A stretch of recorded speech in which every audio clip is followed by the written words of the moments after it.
Mr. President. The senator from North Carolina. Thank you, Mr. President. Mr. President, I come today to explain my vote yesterday for voting against the motion to proceed on this bill.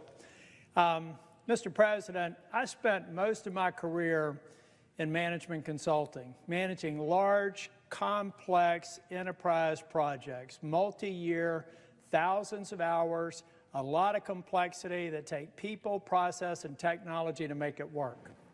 I learned a lot in that career, and I was able to go to the legislature and take that mindset as a member of the minority for 2 terms, and then we got a majority in 2010, and I found myself being the Speaker of the House. Mr. President, we were in the middle of the financial crisis. When I got sworn in January of 2011, North Carolina had a $2 billion shortfall on a $20 billion general revenue fund. And I had 6 months to balance that budget. Well, Mr. President, we did something that had not been done in North Carolina. We took the time to understand every aspect and every dollar that was being spent in government. We determined how to cut government in a way that was sustainable. We cut 12% from the university system budget. Not the rate of growth, but the actual spending.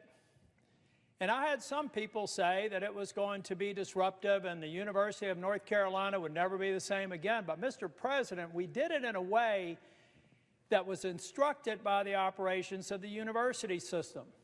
And we did it in a way in concert with the chancellors. And you know what happened, Mr. President?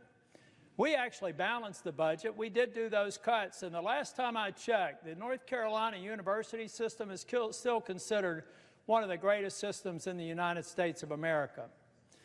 Why do I use that example?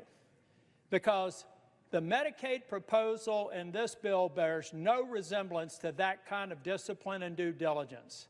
It has no insights into how these provider tax cuts are going to be absorbed without harming people on Medicare.